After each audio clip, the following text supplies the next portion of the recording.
తెలంగాణ కేడర్కి చెందిన IAS officer Smita Sabharwal గారు దివ్యాంగులకి అంటే ఫిజికల్లీ హ్యాండిక్యాప్డ్కి సంబంధించి కొన్ని దారుణమైన వ్యాఖ్యలు చేయడం జరిగింది.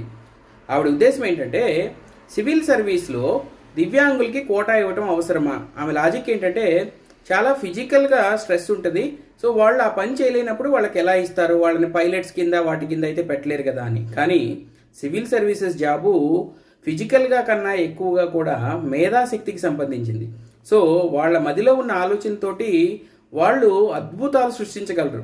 మనం గమనించినట్లయితే ప్రైవేట్ సైడ్ కూడా అంటే ఐటీ కంపెనీలు కూడా స్పెషల్ డ్రైవ్ కండక్ట్ చేసి ఫిజికల్లీ హ్యాండిక్యాప్డ్ని రిక్రూట్ చేసుకోవడం జరుగుతుంది. మరి ఆ విషయం ఈమె అంత సీనియర్ ఆఫీసర్ నుండి ఎందుకు గమనించలేదు? సపోజ్ ఒకసారి నార్మల్ పీపుల్ సివిల్ సర్వీస్లో జాయిన్ అయ్యారని అనుకుందాం, వాళ్ళకి ఏదైనా ఇబ్బంది జరిగి దివ్యాంగులు అయ్యారనుకుందాం, అంటే ఉద్యోగం నుంచి తీసేయమనే ఆమె ఉద్దేశం.